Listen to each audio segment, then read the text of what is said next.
ನೆನ್ನೆ ಇಡೀ ದಿನ ರಾಜ್ಯದ ಮೂಲೆ ಮೂಲೆಗಳಿಂದ ಸುದ್ದಿ ಬಂದವು. SIR ಹೆಂಗೆ ಮಾಡ್ತಿದ್ದಾರೆ BLOಗಳು, ಬೂತ್ ಲೆವೆಲ್ ಆಫೀಸರ್ಸ್. ಅಷ್ಟು ದೊಡ್ಡ ಚರ್ಚೆ ಆದ ನಂತರ ಇವತ್ತೆಲ್ಲ ಸರಿ ಹೋಗಿ ಬಿಡಬಹುದು ಅನ್ನುವ ನಿರೀಕ್ಷೆ ಇತ್ತು. ನೋ, ಮತ್ತೆ ಯಥಾ ಪ್ರಕಾರ SIRನ 3ನೇ ಹಂತ ನಡೀತಾ ಇರೋದೀಗ. 3ನೆಯ ಹಂತ ಕ್ಯಾಟಗರಿಕಲಿ ಹೇಳುತ್ತೆ, ಸ್ಪೆಸಿಫಿಕಲಿ ಹೇಳುತ್ತೆ. BLOಗಳು BLAಗಳನ್ನು ಕರ್ಕೊಂಡು ಮನೆ ಮನೆಗೆ ಹೋಗಬೇಕು. BLO ಅಂದರೆ ಬೂತ್ ಲೆವೆಲ್ ಆಫೀಸರ್ಸ್, BLA ಅಂದರೆ ಬೂತ್ ಲೆವೆಲ್ ಏಜೆಂಟ್ಸ್, BLOಗಳು ಸರ್ಕಾರಿ ನೌಕರರು, BLA ಅಂದರೆ ಬೂತ್ ಲೆವೆಲ್ ಏಜೆಂಟ್ ಅಂದರೆ ಪಕ್ಷದ ಪ್ರತಿನಿಧಿಗಳು. ಪಕ್ಷದ ಪ್ರತಿನಿಧಿಗಳು ಯಾರು ಅನ್ನೋದು BLOಗಳಿಗೆ ಗೊತ್ತಿರುತ್ತೆ. ಅವರಿಗೆ ಫೋನ್ ಮಾಡಬೇಕು, ಈ ಓಣಿಲಿ ಹೋಗ್ತಾ ಇದ್ದೀವಿ, ಇಂಥ ಮನೆಗಳಿಗೆ ಹೋಗ್ತಾ ಇದ್ದೀವಿ, ಬನ್ನಿ ಅಂತ ಹೇಳಬೇಕು. ಅವರು ಅಧಿಕೃತವಾಗಿ ಇರುವ ಪಕ್ಷಗಳು, ಎಷ್ಟು ಪಕ್ಷಗಳು BLAಗಳನ್ನು ನೇಮಕ ಮಾಡಿದ್ದಾವೋ ಅಷ್ಟೂ ಜನರನ್ನು ಕರ್ಕೊಂಡು ಹೋಗ್ಬೇಕು ಅವರು ಮನೆಗಳಿಗೆ. ಎಲ್ಲ ಪಕ್ಷಗಳ BLAಗಳ ನೇಮಕವನ್ನು ಎಲ್ಲ ಕಡೆನೂ ಮಾಡಿರೋದಿಲ್ಲ. ಉದಾಹರಣೆಗೆ ಕಾಂಗ್ರೆಸ್ ಒಂದು 60,000 ಏನೋ ಮಾಡಿರಬೇಕು, BJP ಒಂದು 57,000, JDS 14,000 ಮಾಡಿದೆ. ಎಲ್ಲೆಲ್ಲಿ ನಾವು ತಮ್ಮ ಮತದಾರರು ಇರ್ತಾರೋ ಅಲ್ಲಲ್ಲಿ ಮಾಡಿರ್ತಾರಪ್ಪ. ತಮ್ಮ ವಾರ್ಡ್ನಲ್ಲಿ ಒಂದೊಂದು ವಾರ್ಡಿಗೆ ಒಂದೊಂದು ಬೂತ್ಗೆ ಒಬ್ಬೊಬ್ಬರು BLOಗಳಿರ್ತಾರೆ. 1200 ಮತಗಳ ಮ್ಯಾಪಿಂಗ್ ಮಾಡಬೇಕಷ್ಟೇ. ಅವರು 1200 ಓಟ್ಗಳನ್ನು ಮ್ಯಾಪಿಂಗ್ ಮಾಡಬೇಕು. 250ರಿಂದ 275 ಮನೆ. ಅಷ್ಟು ಮನೆಗಳಿಗೆ ಪಕ್ಷದ ಏಜೆಂಟರನ್ನ ಕರ್ಕೊಂಡು ಹೋಗಬೇಕು. ಇವರು ಏಜೆಂಟ್ರಿಗೂ ಹೇಳಿಲ್ಲ, ಏನೂ ಇಲ್ಲ. ಹೋಗಿ ಕೂತ್ಕೊಂಡ್ರು ಒಂದು ಮಸೀದಿಯಲ್ಲಿ, ಬನ್ನಿ ಬನ್ನಿ ಬನ್ನಿ ಬನ್ನಿ ಅಂತ ಕರೆದ್ರು, ಅರ್ಜಿಗಳನ್ನು ಕೊಟ್ಟರು. ಅರ್ಜಿಗಳನ್ನು ಯಾವ ಆಧಾರದ ಮೇಲೆ ಕೊಟ್ಟರು? ವೋಟರ್ ಲಿಸ್ಟಲ್ಲಿ ಹೆಸರಿದೆಯಲ್ಲ, ವೋಟರ್ ಲಿಸ್ಟ್ನಲ್ಲಿ ಹೆಸರಿರೋರಿಗೆಲ್ಲ ಅರ್ಜಿ ಕೊಟ್ಟು ಅರ್ಜಿ ತುಂಬಿಸ್ಕೊಳ್ಳೋದಾಗಿದ್ದರೆ SIR ಯಾವ ಚಂದಕ್ಕೆ ಮಾಡಬೇಕು? ಸ್ಪೆಷಲ್ ಇಂಟೆನ್ಸಿವ್ ರಿವಿಷನ್ ಯಾವ ಚಂದಕ್ಕೆ ಮಾಡಬೇಕು? ಹಳೆ ವೋಟರ್ ಲಿಸ್ಟ್ನಲ್ಲಿದ್ದವ್ರನ್ನೆಲ್ಲ ಮತ್ತೆ ಹೊಸದಾಗಿ ನೀವು ಸೇರಿಸ್ಕೊಳ್ತೀರಿ ಅನ್ನೋದಾದರೆ ಪ್ರಶ್ನೆ ಇರೋದೇ ಅದು. ಹೋಗಿ ಕೂತ್ಕೊಂಡ್ರು ಮಸೀದಿಗೆ, ಕೊಟ್ಟರು ಅರ್ಜಿ. ಹೋಗಿ ಕೂತ್ಕೊಂಡ್ರು ಮದರಸಾಗೆ, ಕೊಟ್ಟರು ಅರ್ಜಿ. ಹೋಗಿ ಕೂತ್ಕೊಂಡ್ರು ಶಾದಿ ಮಹಲ್ನಲ್ಲಿ, ಕೊಟ್ಟರು ಅರ್ಜಿ. ಅದು ಎಷ್ಟು ಧೈರ್ಯವಾಗಿ ಮಾಡ್ತಾರೆ ಅಂದರೆ, ಇದೇ ಅಧಿಕೃತ ಮಾರ್ಗ, ಹೀಗೆ ಮಾಡೋದಕ್ಕೆ ಆದೇಶ ಇದೆ ಅನ್ನೋ ಥರ ಮಾಡ್ತಿದ್ದಾರೆ ಇವರು. ಯಾವುದೋ ದೇವಸ್ಥಾನದ ಮುಂದೆ, ಕೋಲಾರದಿಂದ ಬಂತಲ್ಲ ನಿನ್ನೆ ಸುದ್ದಿ, ದೇವಸ್ಥಾನದ ಮುಂದೆ ಟೇಬಲು ಚೇರ್ ಹಾಕ್ಕೊಂಡು ಕೂತ್ಕೊಂಡು ಕರಿಯೋದಲ್ಲಿ ಜನರನ್ನ. ಮನೆಗೆ ಹೋಗಿ ಆ ಮನೆಯಲ್ಲಿ ಯಾರಿದ್ದಾರೆ, ಎಷ್ಟು ಜನ ಇದ್ದಾರೆ, ಅವರು ಎಲ್ಲೆಲ್ಲಿದ್ದಾರೆ ತಿಳ್ಕೊಳ್ಳದೆ ಅರ್ಜಿ ಕೊಡೋದಾದರೆ SIR ಯಾವ ಚಂದಕ್ಕೆ ಮಾಡಬೇಕು? ನೋಡಿ, ಇಲ್ಲಿ ದೇವಸ್ಥಾನದಲ್ಲಿ ಕೂತ್ಕೊಂಡಿದ್ದಾರೆ. ಹಂಗೆ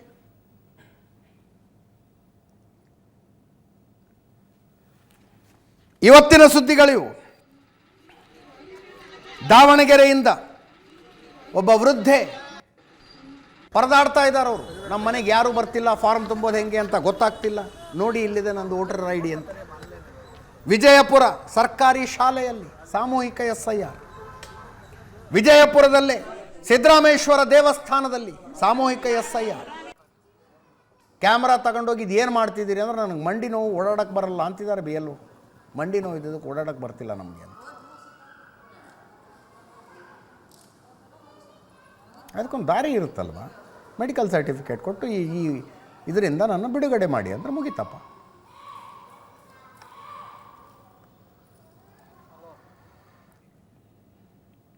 ಜನ ಮಾತಾಡಿದ್ದಾರೆ ನೋಡಿ ಇಲ್ಲಿ. ಸರ್, ದಾವಣಗೆರೆ ದಕ್ಷಿಣ ಕ್ಷೇತ್ರದಲ್ಲಿ SIR ಪ್ರಕ್ರಿಯೆ ಯಾವ ರೀತಿ ನಡೀತಾ ಇದೆಯಪ್ಪ ಅಂತಂದರೆ, ಅಂಗನವಾಡಿ ಕೇಂದ್ರ, ಪಾರ್ಕು, ದೇವಸ್ಥಾನ, ಮಸೀದಿ, ಇಲ್ಲಿ SIR ಪ್ರಕ್ರಿಯೆ ನಡೀತಾ ಇದೆ. ನಿನ್ನೆ ನಡೆದಿದೆ ನಮ್ಮ ward number 18 booth number 28 BLO Manu ಅವ್ರಿಗೆ ಫೋನ್ ಮಾಡಿದೆ. ಏನಪ್ಪ ಇವ್ರ ಮನೆಗೂ ಫಾರಮ್ ಕೊಡಲ್ಲ ಅಂತ, ಯಾಕೆ ಕೊಡಲ್ಲ ಅಂತ. ಅಣ್ಣ ದೇವಸ್ಥಾನದಲ್ಲಿ ಕೂತಿದ್ದೇವಣ್ಣ, ಬಂದು ಇಸ್ಕೊಂಡು ಹೋಗಿ ಕೇಳ್ರಿ, ಬೇಡದ್ರೆ ಬಿಡ್ರಿ ಫಾರಮ್ಮು ಅಂತಂದು ಈ ಥರ ವ್ಯಕ್ರವಾಗಿ ಅವ್ರಿಗೇನು ಭಯ ಇಲ್ಲದಂಗೆ ಈ ರೀತಿ ಒಬ್ಬ ಮತದಾರಿಗಳು ಉತ್ತರ ಕೊಡ್ತಾರೆ ಅಂತಂದರೆ SIR ಪ್ರಕ್ರಿಯೆ ಯಾವ ರೀತಿ ನಡೀತಾ ಐತಿ ಅನ್ನೋದು ಯೋಚನೆ ಮಾಡಬೇಕು. ಇದಕ್ಕೆಲ್ಲ ಏನು ಕುಮ್ಮಕ್ಕಪ್ಪ ಅಂತಂದರೆ, ಮಾನ್ಯ ಮುಖ್ಯಮಂತ್ರಿಗಳು ಹೇಳ್ಬಿಟ್ರಲ್ಲ, ನಿಮ್ಮದು ಓಟ್ ಉಳಿಸ್ಕೊಳ್ಳಿಲ್ಲದ್ರೆ ನಿಮಗೆ ಗೃಹಲಕ್ಷ್ಮಿ ಬರಲ್ಲ, ಆ ಭಾಗ್ಯ ಬರಲ್ಲ, ಈ ಭಾಗ್ಯ ಬರಲ್ಲ ಅಂತಂದೇಳಿ. ಕಾಂಗ್ರೆಸ್ ಗೌರ್ಮೆಂಟು, ಕಾಂಗ್ರೆಸ್ ಮುಖ್ಯಮಂತ್ರಿ DK ಶಿವಕುಮಾರ್ ಮತದಾರರ ಮೇಲೆ ಪ್ರಭಾವ ಬೀರ್ತಿದ್ದಾರೆ, ಮತದಾರರನ್ನು ಭಯಗೊಳಿಸ್ತಾ ಇದ್ದಾರೆ. BLಗಳು ಪ್ರತಿ ಮನೆಗೂ 3 ಟೈಮ್ ವಿಸಿಟ್ ಮಾಡ್ಬೇಕು ಸರ್, ಪ್ರತಿ ಮನೆಗೂ. ಅವ್ರಿಲ್ಲ ಅಂದಾಗೆ ನಾವು ಯಾವ ಟೈಮಿಂಗ್ಸಿಗೆ ಬಂದಿದ್ವಿ ಅಂತಂದೇಳಿ ಅವ್ರ ಕ್ಯಾಮ್ರಾದಲ್ಲಿ GPS ಅಲ್ಲಿ ಇದರಲ್ಲಿ ಫೋಟೋ ತಗೊಂಡು ಹೋಗ್ಬೇಕು. ಅವ್ರು ಯಾವ ಟೈಮಿಂಗ್ಸಿಗೆ ಬಂದಿದ್ವಿ ಅಂತಂದೇಳಿ ಅವ್ರ ಮೊಬೈಲ್ ನಂಬರ್ ಬರೆದು ಸೈನ್ ಮಾಡಿ ಹೋಗ್ಬೇಕು. ಸ್ಟಿಕ್ಕರ್ ಅಂಟಿಸ್ತಾ ಇದ್ದಾರೆ. ಆ ರೀತಿ ಪ್ರಕ್ರಿಯೆ ನಡೆಯೋದು ಬಿಟ್ಟಿದ್ದು ಮಸೀದಿ, ಪಾರ್ಕು, ಅಂಗನವಾಡಿ ಕೇಂದ್ರಗಳಲ್ಲಿ SIR ಪ್ರಕ್ರಿಯೆ ನಡೀತಾ ಇದೆ. ಇದನ್ನ ಖಂಡಿಸ್ತಾ ಇದ್ದೀವಿ. ನಾವು ಎಲ್ಲೋದ್ರೂ 2002 ಇದನ್ನ 2002 ಫಾರಮ್ ತೆಗೆದು ಕೊಡ್ತಾ ಇಲ್ಲ. ಇಲ್ಲೋದ್ರೆ ಅಲ್ಲೋಗ್ರಿ, ಅಲ್ಲೋದ್ರೆ ಇಲ್ಲೋಗ್ರಿ ಅಂತಾರೆ. ಮನೆಗೆ ಬಂದು ಏನನ್ನು ಇದನ್ನು ಕೊಡ್ತಾ ಇಲ್ಲ. ಎಲ್ಲ ದೇವಸ್ಥಾನದ ಪ್ರಸಾದ ಕೊಟ್ಟಂಗೆ ಅಲ್ಲೆಲ್ಲೋ ಕೊಟ್ಟು ಫಾರಮ್ ಬರ್ರಿ ಅಂತಾರೆ. ನಾವು ಎಲ್ಲಿಂತ ಹೋಗ್ಬೇಕು? ನಮಗೆ ಫಾರಮ್ ಕೊಟ್ಟಾರೆ, ಆದರೆ ನಮಗೆ ಈಗ 64-65 ವರ್ಷ ಆದ್ರೂ ಬರೀ 600 ರೂಪಾಯಿ ಪೆನ್ಷನ್ ಕೊಡ್ತಾರೆ. ನಾವು ಮನೆ ಕೆಲಸ ಮಾಡ್ತೀವಿ, ನಾವು ಹೆಂಗ್ ಜೀವನ ಮಾಡ್ಬೇಕು ಹೇಳಿ? ಅಲ್ಲಿ ಬಂದಿದ್ರು ಕಾಲಭೈರವ ದೇವಸ್ಥಾನ ಹತ್ರ ಹೋಗಿ ಫಾರಮ್ ಇಸ್ಕೊಂಬಂದಿವಿ. 2002 ಫಾರಮ್ ಬೇಕಂತೆ. ಎಲ್ಲಿ ಹೋದ್ರೂ ನಟ್ನೊಳ ತೆಗೆದು ಕೊಡ್ತಾ ಇಲ್ಲ. ಕಲ್ಲೇಶ್ವರ ರೈಸ್ ಮಿಲ್ನಲ್ಲಿ ಜನ ಸೇರಿಸ್ಕೊಂಡು ಇವತ್ತು ಅಲ್ಲಿ SIR ಫಾರಂ ವಿತರಣೆ ಮಾಡ್ತಾರೆ ಅಂದರೆ ಇದು ಅಕ್ರಮಕ್ಕೆ ಮೂಲ ಕಾರಣ ಶಾಮನೂರು ಮಲ್ಲಿಕಾರ್ಜುನ್ ಅವರ ಕೃಪಾ ಕಟಾಕ್ಷದಿಂದ ನಡೀತಾ ಐತಿ. ದಾವಣಗೆರೆ ಒಳಗೆ ಜಿಲ್ಲಾಧಿಕಾರಿಗಳು ಕಣ್ಣು ಮುಚ್ಕೊಂಡು ಕೂತಿದ್ದಾರೆ. ಆದ್ದರಿಂದ ಜಿಲ್ಲಾಧಿಕಾರಿಗಳೇ ಕೂಡಲೇ ಈ ಪ್ರಕ್ರಿಯೆನ ನೀವು ಸರಿಯಾದ ರೀತಿ ನಡೆಸ್ತಾ ಇದ್ದರೆ ನಾವು DC ಆಫೀಸ್ ಮುಂದೆ ಧರಣಿ ಮಾಡ್ತೀವಿ ಅಂತಕ್ಕಂಥ ಎಚ್ಚರಿಕೆಯನ್ನು ಕೊಡಲಿಕ್ಕೆ ನಾವು ಪ್ರಾರಂಭ. ಸರ್, ಅಲ್ಲಿ ಇರ್ತಕ್ಕಂಥ ಎಲ್ಲ ಜನ ಅಲ್ಲಿ ಸೇರಿಸ್ಕೊಂಡಿದ್ದಾರೆ. ಉತ್ತರದವ್ರು ಬಂದು ಅಲ್ಲಿ ಸೇರ್ಕೊಂಡು ಫಾರಮ್ ತೊಗೊಂಡು ಹೋಗ್ತಾರೆ. ಕಲ್ಲೇಶ್ವರ ಮಿಲ್ ಇರೋದೆಲ್ಲಿ? ದಾವಣಗೆರೆ ದಕ್ಷಿಣ ಕ್ಷೇತ್ರದಾಗ ಕಲ್ಲೇಶ್ವರ ಮಿಲ್ನಾಗ ಯಾರು ಅದಾರ? ಅಲ್ಲಿ ಎಲ್ಲ ಮನೆಗಳು ಅದಾವ. ಅಲ್ಲಿ ರೈಸ್ ಮಿಲ್ ರೀ ಸರ್, ಅದ ಆ ರೈಸ್. ನಾಳೆ ಕುಮಾರಸ್ವಾಮಿ ಅವರು ಅಮಿತ್ ಶಾ ಅವರನ್ನು ಭೇಟಿ ಆಗ್ತಾರಂತೆ. ಇಲ್ಲಿವರೆಗೂ SIR ಪ್ರಕ್ರಿಯೆಯಲ್ಲಿ ಇದು ಏನೇನಾಗಿದೆಯೋ ಎಲ್ಲವನ್ನು ರದ್ದು ಮಾಡಿ ಇನ್ನೊಮ್ಮೆ ಫ್ರೆಶ್ ಆಗಿ ಮಾಡಿಸಿ ಅಂತ ಮುಖ್ಯ ಚುನಾವಣಾ ಆಯುಕ್ತರನ್ನು ಭೇಟಿ ಆಗ್ತಾರಂತೆ. ಕರ್ನಾಟಕದಲ್ಲಿ ಕಾಂಗ್ರೆಸ್ ಸರ್ಕಾರ ಇದೆ. ಸರ್ಕಾರ ಹೇಳಿದ ಕೆಲಸವನ್ನು ಸರ್ಕಾರಿ ನೌಕರರು ಮಾಡ್ತಾ ಇದ್ದಾರೆ. ಸ್ಥಳೀಯ MLAಗಳ ಒತ್ತಡಕ್ಕೆ ಮಣಿತಾ ಇದ್ದಾರೆ, ಕಾಂಗ್ರೆಸ್ ನಾಯಕರ ಒತ್ತಡಕ್ಕೆ ಮಣಿತಾ ಇದ್ದಾರೆ. ಹಿಂಗಾದ್ರೆ ಆಗೋದಿಲ್ಲ, ಬೇರೆ ರಾಜ್ಯದ ಸಿಬ್ಬಂದಿಯನ್ನು ಕರೆಸಿ ಮಾಡಿಸಿ ಅಂತ ಕುಮಾರಸ್ವಾಮಿಯವರ ಆಗ್ರಹ. ಸಂಸದ ಯದುವೀರ್ ಅವರು ಹೇಳಿದರು, ಬಾಂಗ್ಲಾದೇಶದ ಮತದಾರರ ಪಟ್ಟಿಯಲ್ಲಿ ಇಡೋದಕ್ಕೆ ಸೇರಿಸೋದಕ್ಕೆ ಈ ಹುನ್ನಾರ ಅಂತ. ಕೇಳಿಸ್ಕೊಳ್ಳಿ ಒಮ್ಮೆ. ಇವಾಗ ಕರ್ನಾಟಕದಲ್ಲಿ ನಡೀತಾ ಇರತಕ್ಕಂಥ ಈ ಮತದಾರರ ಪರಿಷ್ಕರಣೆ ಏನಿದೆ, ಇದರಲ್ಲಿ ಯಾವುದೇ ರೀತಿ ಅರ್ಥ ಇಲ್ಲ. ಒಂದು ಕಡೆ ಈಗ ಆಗಿರತಕ್ಕಂಥ ಪ್ರಕ್ರಿಯೆಯನ್ನು ಸಂಪೂರ್ಣವಾಗಿ ರದ್ದುಗೊಳಿಸಬೇಕು ಅಂತಕ್ಕಂಥದ್ದು ನಮ್ಮ ಒಂದು ಆಗ್ರಹ ಇದೆ. ಈ SIR ವಿಷಯದಲ್ಲಿ ಆದಿ ಬೀದಿಲಿ ನಡೆಸ್ತಾ ಇದ್ದಾರೆ. ಈ ಸರ್ಕಾರಕ್ಕೆ ಏನಾದ್ರೂ ಗೌರವ ಮಾನ ಮರ್ಯಾದೆ ಇದ್ದರೆ ಚುನಾವಣಾ ಆಯುಕ್ತರನ್ನ ಭೇಟಿ ಮಾಡಿ ಇಲ್ಲಿ ನಡೆದಿರ್ತಕ್ಕಂಥ ಎಲ್ಲ ಘಟನೆಯನ್ನು ಅವ್ರ ಮುಂದೆ ಇಟ್ಟು ಈ ಪ್ರಕ್ರಿಯೆ ನಿಲ್ಲಿಸಿ ಒಂದು ಟ್ರಾನ್ಸ್ಪರೆನ್ಸಿನಲ್ಲಿ ಈ ಒಂದು ಮತದಾರರ ಪರಿಷ್ಕರಣೆ ಆಗ್ತಕ್ಕಂಥದ್ದಕ್ಕೆ ನಾನು ಅವ್ರಿಗೆ ಮನವಿ ಮಾಡ್ತೀನಿ. ಚುನಾವಣಾ ಆಯುಕ್ತರು ಮಾಡಬೇಕಾದಂಥ ತೀರ್ಮಾನ, ಸರ್ಕಾರ ಮಾಡೋ ತೀರ್ಮಾನ ಅಲ್ಲ. ನರಸಿಂಹರಾಜ ಕ್ಷೇತ್ರದಲ್ಲಿ ವ್ಯವಸ್ಥಿತ ರೀತಿಯಲ್ಲಿ ನಡೀತಾ ಇರುವಂಥದ್ದು ನಾವೆಲ್ಲರೂ ಗಮನಿಸಿದ್ವಿ. ಭಾರತದ ಒಳಗಡೆ ಬಂದಿದ್ದಾರೆ ಅಕ್ರಮ ವಲಸಿಗರು, ಅವರಿಗೆ ಯಾವುದೇ ರೀತಿಯ ಅವಕಾಶ ಇಲ್ಲ. ಹೌಸಿಂಗ್ ಯೋಜನೆ ಇಲ್ಲದೇನೆ, ಯಾವುದೇ ಒಂದು ಆಶ್ರಯ ಯೋಜನೆ ಇಲ್ಲದೇನೆ ಸುಮಾರು 1 ಲಕ್ಷಕ್ಕಿಂತ ಹೆಚ್ಚು ಮತದಾರರು ಆ ಒಂದು ಕ್ಷೇತ್ರಕ್ಕೆ ಹೆಚ್ಚಾಗಿದ್ದಾರೆ. ಅದು ಹೇಗಾಗಿದೆ ಅಂತ ನಾವು ಬಹಳ ಗಂಭೀರವಾಗಿ ಇದನ್ನ ತನಿಖೆಯನ್ನು ಮಾಡಬೇಕಾಗಿದೆ. ನಿಜಕ್ಕೂ ಇವರು ಅರ್ಹ ಮತದಾರರ ಅಥವಾ ಇದು ಡೂಪ್ಲಿಕೇಟ್ ವೋಟ್ಸ್ಗಳ ಏನು ಅಂತ ಅವರು ನಿಜಕ್ಕೂ ಹೋಗ್ಬಿಟ್ಟು ಒಂದು ಒಳ್ಳೆ ಪರಿಶೀಲನೆ ಮಾಡಬೇಕಾಗಿರೋದು ಅತ್ಯಂತ ಅವಶ್ಯಕವಾದದ್ದು. ಅಲ್ಪಸಂಖ್ಯಾತರ ಬೂತ್ಗಳಿದೆ, ಅಲ್ಲಿ ನಮಗೆ ಯಾವುದೇ ರೀತಿಯ ಬೂತ್ ಅಧ್ಯಕ್ಷ ನೇಮಕ ಮಾಡೋದು, ಬೂತ್ ಒಂದು ನಿರ್ಮಾಣ ಮಾಡೋದಕ್ಕೆ ಅಲ್ಲಿ ನಮಗೆ ಅವಕಾಶ ಇಲ್ಲದೆ ಇರತಕ್ಕಂಥ ಕ್ಷೇತ್ರ. ಕೆಲವು ಬೂತ್ಗಳಲ್ಲಿ ನಾವು ಅವ್ರನ್ನ ನೇಮಕ ಮಾಡಿದ್ರೇನೆ ಅವ್ರ ಮೇಲೆ ಥ್ರೆಟ್ಗಳು ಬರುತ್ತೆ. ಕೆಲವು ಗೃಹ ಸಚಿವ ಪ್ರಿಯಾಂಕ್ ಖರ್ಗೆ ಅವರು ಚುನಾವಣಾ ಆಯೋಗ ಏನು ಕತ್ತೆ ಕಾಯ್ತಿದೆಯಾ ಅಂದರು. ಕೇಳಿಸ್ಕಡೆ. ನಾವು ಯಾರು ಕೂಡ ಅವರಿಗೆ ಫೋರ್ಸ್ ಮಾಡಿ ಯಾವುದಾದ್ರೂ ಸಮುದಾಯ ಭವನಗಳಲ್ಲಾಗಲಿ ಅಥವಾ ಬೇರೆ ಕಚೇರಿಗಳಲ್ಲಾಗಲಿ ಮಾಡಿ ಅಂತ ಒತ್ತಾಯ ಮಾಡಿಲ್ಲ. ಆತಂಕ ಯಾರಿಗಿರೋದು ಈಗ?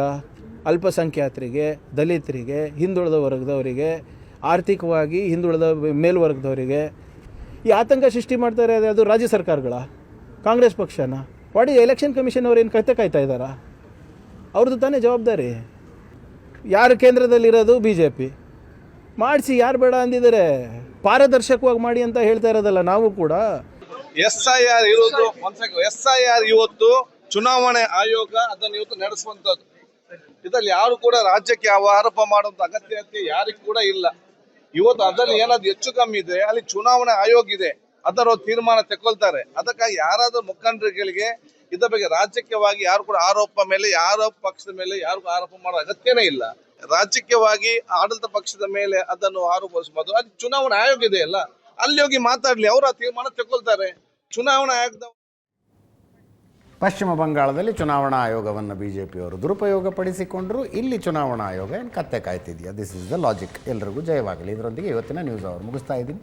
ನೇರ ದಿಟ್ಟ ನಿರಂತರ ಸುದ್ದಿಗಾಗಿ ನೋಡ್ತಾ ಇರಿ ಏಷ್ಯಾನೆಟ್ ಸುವರ್ಣ ನ್ಯೂಸ್.